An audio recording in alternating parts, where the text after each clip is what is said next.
Salut à tous, on se retrouve pour l'épisode 1875 du Zap Image. On commence aujourd'hui en ce dimanche 10 juillet avec des anniversaires. Donc tout d'abord, avant de commencer la vidéo, vous pouvez voir le décor derrière moi. Donc c'est pas le même que d'habitude parce que tout simplement je suis en vacances. Donc c'est pour ça que je vais quand même vous proposer une vidéo sur l'actualité du foot. Donc c'est pour ça voilà, que le décor n'est pas le même parce que je sais qu'il y en a qui allaient me poser la question en commentaire.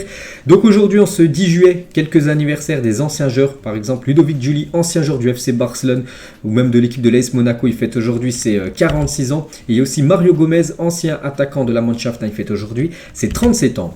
On va parler de l'Euro féminin, on va parler des derniers résultats. On commence tout d'abord avec cette énorme affiche entre les Pays-Bas et l'équipe suédoise. Un partout entre ces deux équipes. N'oubliez pas que c'est deux équipes qui pourraient potentiellement remporter la compétition, deux équipes favorites. Et du coup, un partout, on peut voir les statistiques du match, c'est du kiff-kiff. Donc voilà, ce match nul est plutôt logique entre ces deux grosses équipes du foot féminin. Dans le même groupe, il y avait aussi le Portugal contre l'équipe suisse. Là également, un match nul, deux partout. Donc les Suisses a mené 2-0 au bout de 5 minutes de jeu. Les Portugaises ont égalisé en deuxième période. Donc deux partout entre ces deux équipes. On peut voir comme que le Portugal a dominé cette équipe suisse. Et du coup dans ce groupe C, donc toutes les équipes ont fait match nul. Donc ce qui veut dire voilà, que toutes les équipes ont un point. Donc pour l'instant, toutes ces équipes sont ex-aequo. Dans un autre groupe, c'est le groupe B, l'Espagne. L'équipe favorite quand même pour remporter cet euro si on regarde les bookmakers, ceux qui ont la plus petite cote.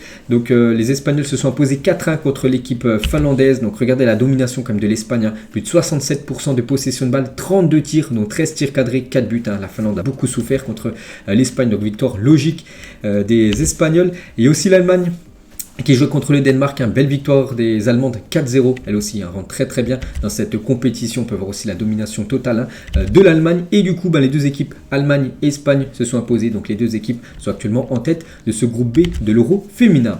Donc aujourd'hui, c'est le dernier groupe, le groupe D, Belgique, Islande, ce soir à 18h. Et l'équipe de France contre l'Italie ce soir à 21h, ça y est, enfin les Bleus rentrent dans cette compétition. Donc le match sera diffusé sur TF1 ce soir pour ceux qui veulent regarder un peu de foot. Donc ça sera du foot féminin, donc France-Italie. Donc bien sûr les Françaises sont favorites pour cette rencontre ce soir. Et on peut voir qu'elles font la une aujourd'hui du journal L'Équipe en ce dimanche 10 juillet.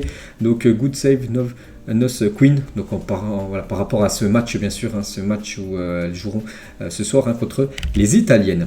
Et le programme des Bleus, donc ce soir, France-Italie, jeudi, là qu'arrive, ça sera France-Belgique, et lundi prochain, dans une semaine, ça sera Islande-France. N'oubliez pas que cet euro se déroule actuellement du côté de l'Angleterre. Et toujours avec le foot féminin, on va parler aussi de la future Coupe du Monde, parce qu'actuellement c'est l'euro. N'oubliez pas que l'euro devait se jouer l'année dernière, en 2021, il a été décalé à cause du Covid, donc il se joue en 2022, et l'année prochaine, en 2023, il y a la Coupe du Monde. Et on peut voir déjà toutes les équipes et deux équipes en plus qualifiées pour cette future Coupe du Monde féminine.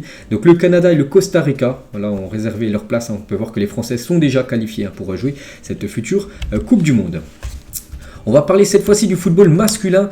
Et en ce 10 juillet, les gars, il y a eu pas mal de moments forts pour l'équipe de France. Donc tout d'abord, il y a 4 ans, jour pour jour, donc c'était le 10 juillet 2018, Samuel Umtiti cassait la démarche et nous envoyait en finale de Coupe du Monde. C'était une demi-finale entre l'équipe de France et l'équipe de la Belgique. Score final 1-0 pour l'équipe de France, un but de Samuel Umtiti de la tête. Il avait trompé Thibaut Courtois, le gardien belge. Donc c'était il y a 4 ans, jour pour jour, bien sûr. L'équipe de France se qualifiait pour une troisième finale de Coupe du Monde. Après celle contre le Brésil, après celle contre l'Italie. C'était contre la Croatie dans quelques jours qu'on allait affronter. En plus, on allait s'imposer, c'était le 15 juillet exactement la finale. Donc voilà, il y a 4 ans, jour pour jour, l'équipe de France filait en finale de Coupe du Monde.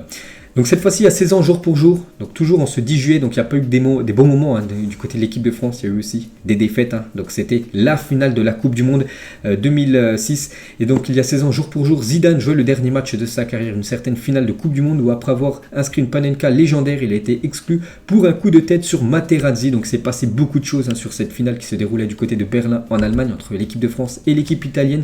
Donc ça avait très bien commencé pour les Bleus avec une panenka inscrite par Zinedine Zidane, barre rentrante. Elle avait franchi la ligne de quelques centimètres, mais elle avait bien franchi la ligne.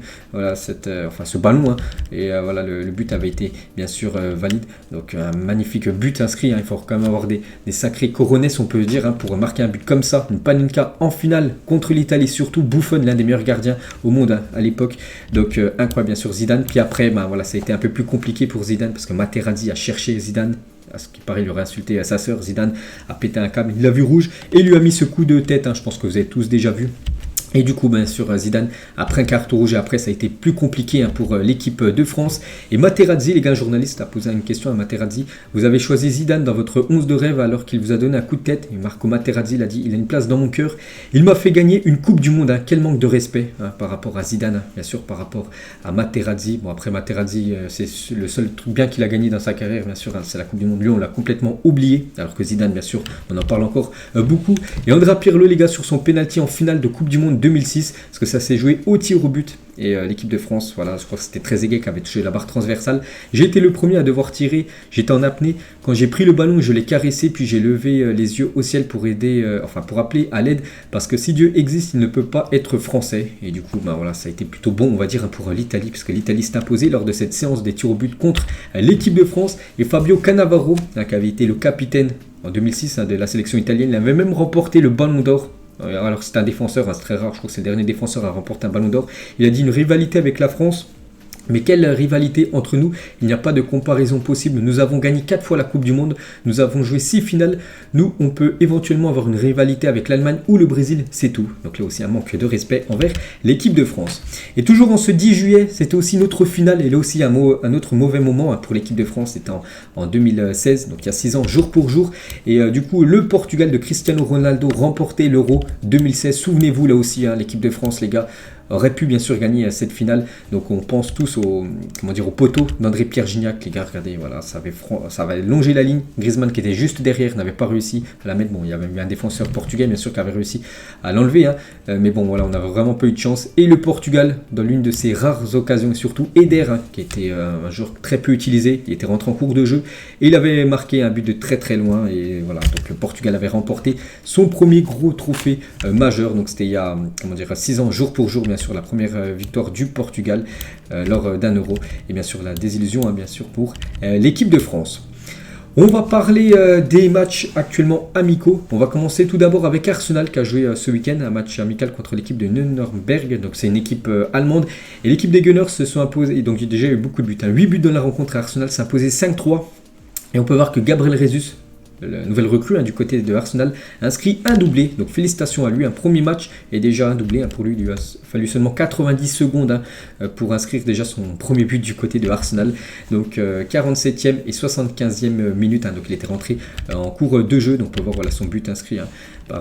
Ce week-end contre cette équipe allemande. Donc c'était seulement un match de préparation. Donc félicitations à Gabriel Jesus. Et l'hommage de Jesus à Thierry Henry. Quand vous dites Arsenal, vous pensez à Thierry Henry, mais je ne veux pas être le nouveau Thierry Henry. Je veux me faire un nom dans l'histoire de ce club parce que Thierry Henry est unique. Donc voilà, bien sûr, beaucoup de respect de l'attaquant brésilien envers l'attaquant français. Il y avait aussi un ancien joueur de Arsenal. Maintenant il joue du côté de Lyon. C'est Alexandre Lacazette qui a joué un match de préparation ce week-end contre Bourg-en-Bresse. Donc Lyon, Bourg-en-Bresse et Lyon s'est imposé 4-2 dans ce match. Alexandre Lacazette inscrit son but. Donc Aouar Dembélé et Lomanmi, je ne vois pas qui c'est, inscrit un but côté lyonnais. Donc 7 minutes de jeu et le général Alexandre Lacazette est déjà buteur en amical avec l'équipe de Lyon. Donc voilà déjà son retour gagnant on va dire pour Alexandre Lacazette. Bon, c'était seulement un match amical, mais bon c'est déjà bien. C'est mieux de marquer lors du premier match de préparation que de ne pas marquer. Donc félicitations Alexandre Lacazette qui portait le numéro 91. N'oubliez pas que maintenant tous les numéros sont disponibles du numéro 2 parce que le numéro 1 c'est réservé pour les gardiens. Donc du 2 jusqu'au 99 c'est disponible. Et Alexandre Lacazette devrait avoir le 91. Son année de naissance, il est né en 1991. Alexandre Lacazette, on peut voir aussi la nouvelle recrue, l'ancien joueur du Stade Malherbe de Caen, ou même Dembélé, aussi Da Silva le défenseur. Et concernant Corentin Tolisso, lui aussi grosse recrue du côté de Lyon. Donc il a ressenti une fatigue musculaire au mollet gauche. Il suit actuellement un protocole de préparation aménagé. Donc déjà, pour ceux qui se souviennent, du côté du Bayern, il était souvent blessé. Et là, en gros, il a déjà une blessure. Corentin Tolisso, donc il revient très très fort, bien sûr. Donc pour l'instant, c'est que seulement la pré-saison. Pour l'instant, les matchs officiels n'ont pas encore commencé. Lens aussi a joué un match amical ce week-end contre Valenciennes. Belle victoire des Lensois, 3-0. Donc Lens remporte son deuxième match de préparation. Donc parfait pour eux.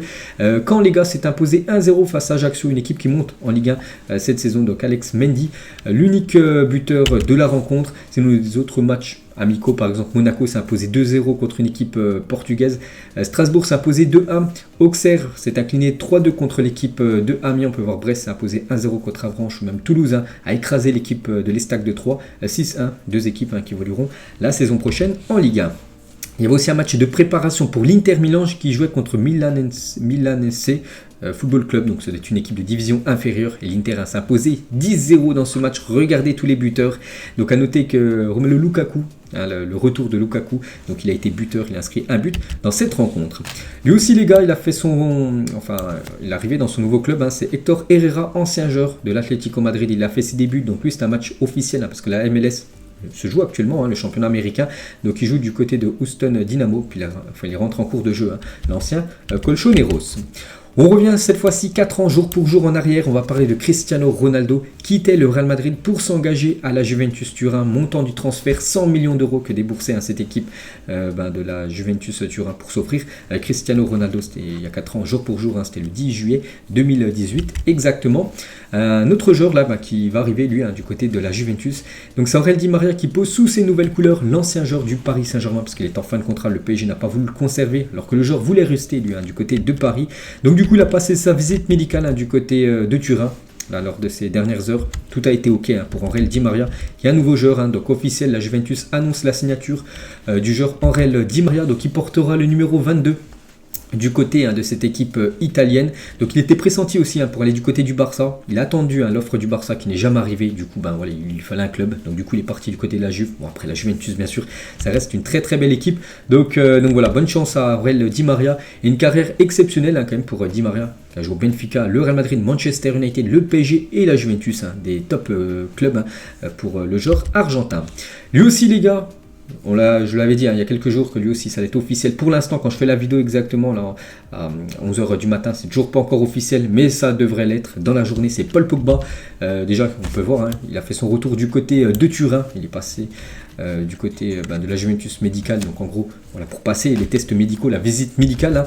Donc il y avait beaucoup de monde pour attendre le retour de Paul Pogba. Donc Pogba is back en gros du côté de Turin. Donc voilà, visite médicale en cours pour Paul Pogba. Tout est ok aussi pour Paul Pogba. Et contrat signé pour Pogba pour son retour à la Juventus, mais pas d'annonce officielle attendue aujourd'hui. Donc c'était hier. Normalement, ça devrait être aujourd'hui. On peut voir déjà qu'il est avec le maillot d'entraînement de la Juventus. Donc à tout moment, ça peut intervenir l'officialisation de Paul Pogba du côté de la Juventus Turin, retour à la maison, en espérant que l'on pourra encore revoir ce Pogba, par exemple la saison 2018-2019 quand il évoluait du côté de Manchester United. 16 buts, 11 passes D. C'est vrai que cette saison, même les saisons précédentes, ça a été décevant Paul Pogba.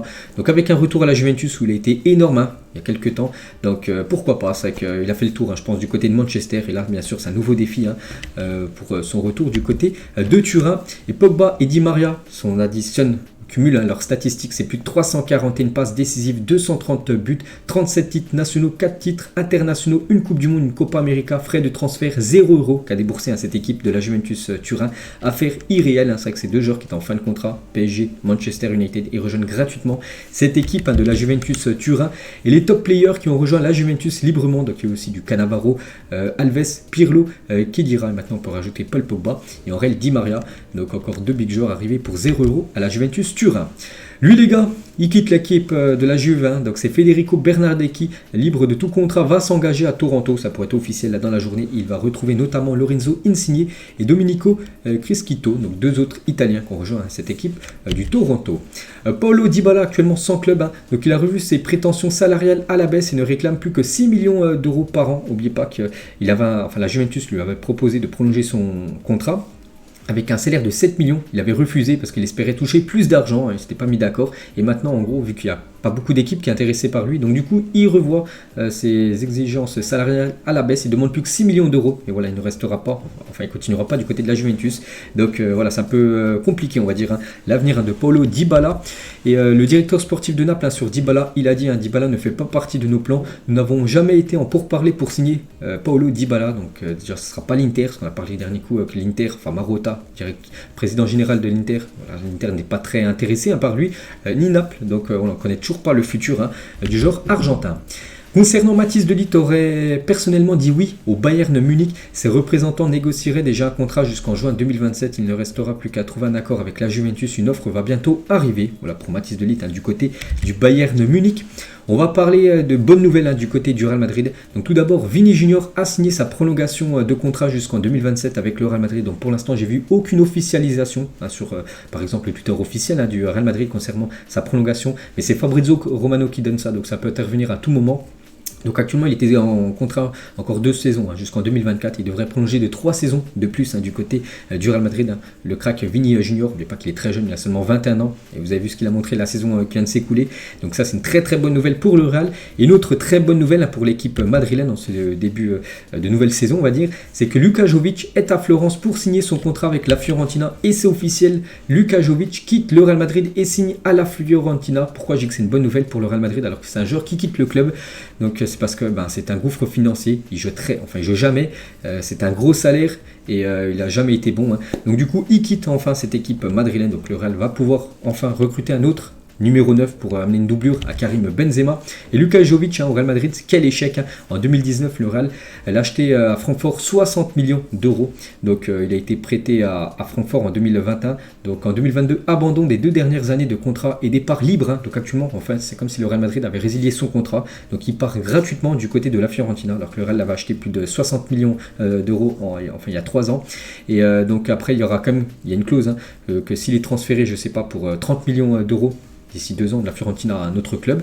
Donc le Real Madrid recevra 50% de cette vente. Donc voilà, en gros, ça a été un flop total du côté de Madrid. Donc 3 buts et seulement 5 passes D lors de son parcours du côté du Real. Donc voilà, bonne chance à lui en Italie. Et très bonne nouvelle quand même pour le Real Madrid, d'enfin de ne plus avoir Luka Jovic dans son effectif.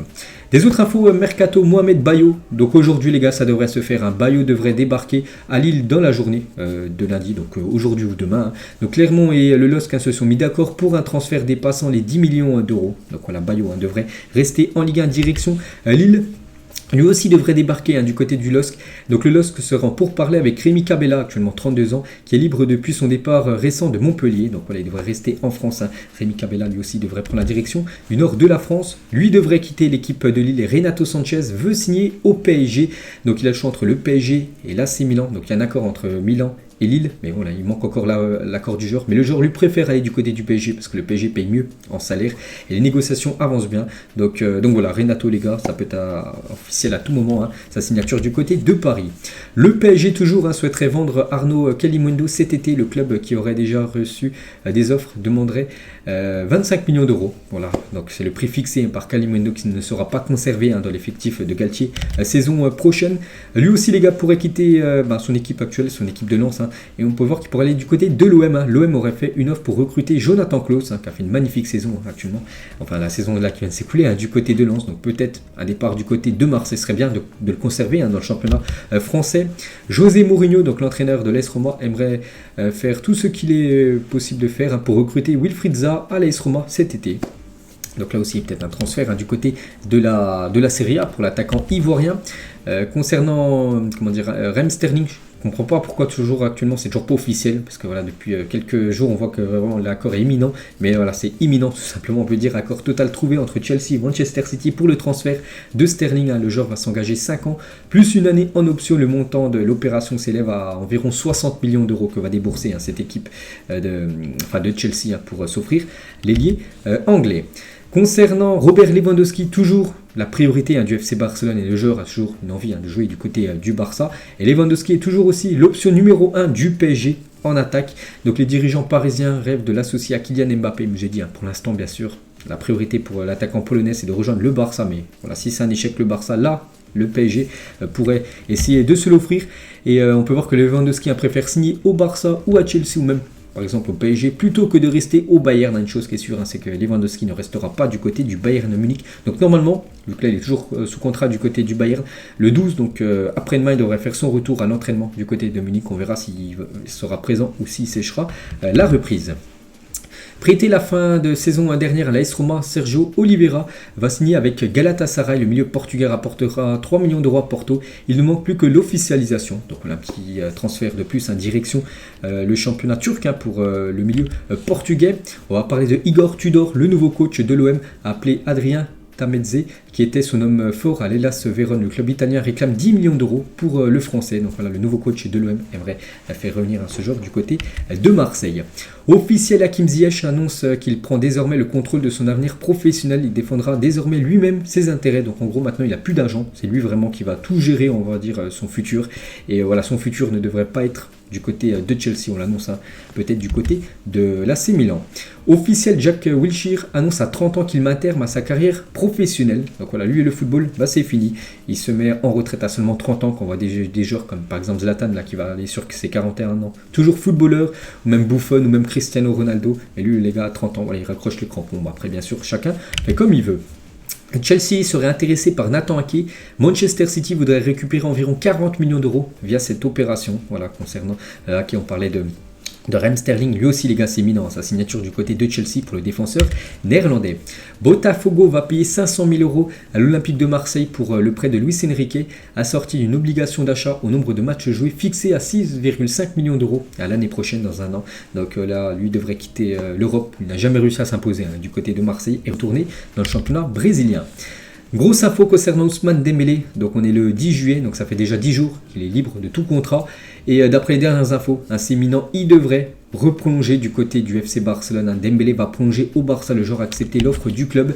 Donc il attend désormais le feu vert du Barça. On peut voir que même Fabrizio Romano a donné cette info. Donc en gros, voilà, c'est imminent. Il devrait rester, je ne sais pas combien de temps, peut-être 2, 3, 4 saisons de plus du côté de Barcelone. Donc ça, c'est une très bonne nouvelle pour le Barça, parce que c'est un joueur de classe mondiale.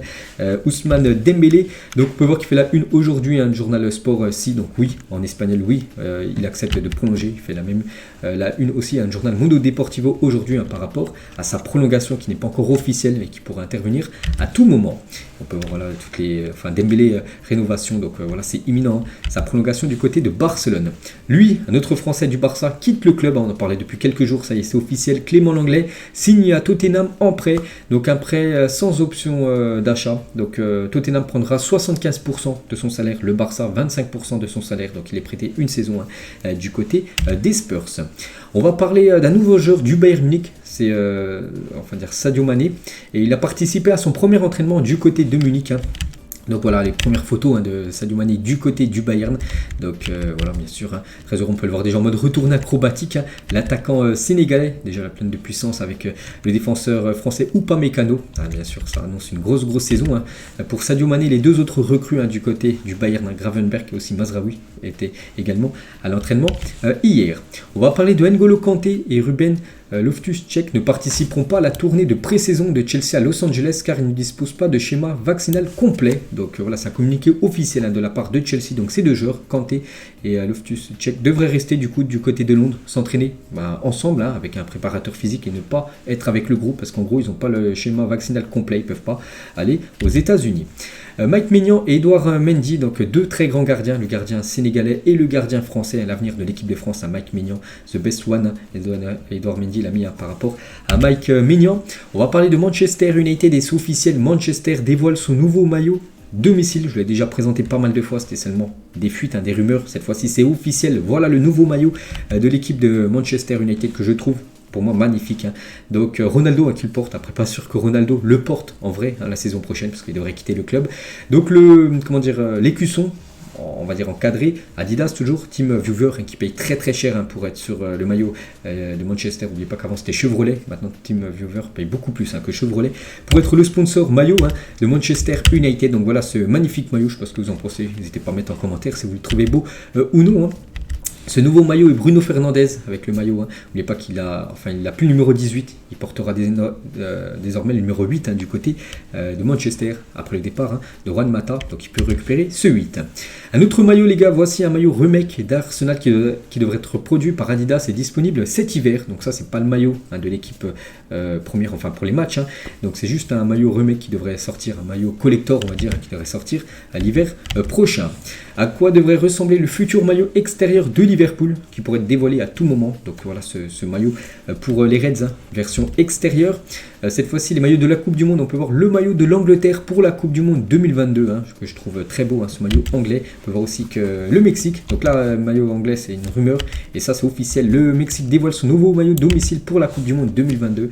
Donc un maillot sponsorisé par Adidas, un maillot de couleur vert, comme d'habitude pour le Mexique. Un très beau maillot pour cette équipe mexicaine. Une déclaration d'Olivier Giroud, la fête du Scudetto, donc le championnat italien remporté. Il a dit: même quand on a gagné la Coupe du Monde avec la France, je n'avais pas vu une telle ambiance. Voilà, l'ambiance était totalement folle du côté de Milan. C'était même encore plus grosse ambiance que quand il avait gagné la Coupe du Monde avec les Bleus. Et Yacine Adli, les gars, qui a rejoint cette équipe de Milan, l'ancien Bordelais qui était prêté à Bordeaux. Donc il a retrouvé bien sûr Giroud. Quand un club comme l'AC Milan vous appelle, peu importe qui sont les joueurs, vous avez envie de rejoindre le club. C'est un peu plus d'avoir des joueurs francophones. Enfin, c'est un plus d'avoir des joueurs francophones, mais Milan est plus grand que tout. Voilà ce que dit Yacine Adli par rapport bien sûr à son arrivée du côté de Milan. On va parler de Erling Haaland, portera le numéro 9 avec Manchester City et c'est officiel, voilà, ce numéro 9, normalement un numéro pour l'attaquant, le buteur. Donc voilà, c'est bien Haaland, le 9 du côté de Manchester City vu que Jesus a quitté le club. Donc le 9 était libre, Haaland le récupère et changement de numéro aussi du côté du Barça. Pedri, les gars, récupère le numéro 8, ce numéro d'Andrés Iniesta à l'époque. Donc changement de numéro aussi pour Pedri, il avait le numéro 16 à l'époque, donc 16 à 8. Donc Chiesa, lui, du côté de la Juventus Turin, passe du 22 au 7. Bruno Fernandes du 18 au 8 et Vlahovic du numéro 7 au numéro 9 du côté de Turin. Imaginez cette attaque, pourquoi pas les gars. Donc déjà 3 joueurs qui jouent déjà ensemble, Messi, Mbappé, Neymar, et un autre joueur qui en fond de photos, en fond d'image, Cristiano Ronaldo. On sait que Ronaldo va quitter l'équipe de Manchester, même si actuellement le PSG n'entre pas dans les Ronaldo n'entre pas dans les plans du Paris Saint-Germain. C'est qu'à tout moment, ça peut bien sûr aller très très vite. Imaginez si Ronaldo signe du côté de Paris, ce serait énorme d'avoir une attaque comme ça. Et niveau aussi financier, marketing, tout ça, le PSG, ça pourrait être vraiment un pont d'or d'avoir Messi, Ronaldo, les sponsors pourraient doubler, tripler leur offre, et ça pourrait être tout bénéfique pour le PSG. Après, sportivement, est-ce que ça marcherait les 4 dans la même équipe? Ça, bien sûr, on le saura si bien sûr Ronaldo rejoint l'équipe parisienne. Et Neymar, les gars, l'entraînement, il a dit cette saison, tous les tirs vont rentrer, les coups francs, les têtes, je me sens bien, je suis confiant, je me suis beaucoup entraîné pendant mes vacances. Donc il dit en gros qu'il est prêt pour cette future saison où il y aura bien sûr la saison parisienne, en espérant que le PSG aille loin en Ligue des Champions et aussi bien sûr cette future Coupe du Monde avec la Seleção. Officiel, Michel Platini et Sepp Blatter ont été acquittés par le tribunal pénal fédéral de Bellinzone, donc en Suisse, dans l'affaire du versement par la FIFA de près de 2 millions d'euros à l'ancien footballeur français. Donc voilà une petite info concernant Platini et Sepp Blatter. Donc en gros, ils n'auront aucune poursuite. On va parler de l'Olympique de Marseille. Il y a déjà beaucoup de supporters de l'OM qui se sont abonnés pour cette future saison. 41 000 cartes d'abonnés ont déjà été vendues pour la nouvelle saison à l'OM. 3 000 de plus vont être proposées en tribune Ganaï et Jean Bouin. Pour rappel, le record du nombre d'abonnements au Vélodrome était de 44 415 en 2003. Et là, il y a déjà 41 000, on va dire, d'abonnements vendus. Donc il en manque plus que 3 000 pour dépasser le record et ce qui pourrait être fait. Donc incroyable bien sûr, il y aura une énorme affluence du côté du Vélodrome lors de cette prochaine saison. Le Mercato estival 2019, le meilleur recrutement de l'histoire pour un club, peut-être, c'est le Real Madrid qui s'offrait Cristiano Ronaldo en provenance de Manchester United. Il s'offrait aussi Ricardo Caca qui était Ballon d'Or quelques années avant, du côté de l'AC Milan, il rejoignait le Real Madrid, de Xabi Alonso qui quittait l'équipe du Bayern pour rejoindre le Real Madrid, et aussi Karim Benzema qui quittait l'équipe de Lyon pour l'équipe du Real Madrid pour 35 millions d'euros. Voilà, 4 joueurs qui sont arrivés lors de ce mercato 2009 du côté du Real Madrid.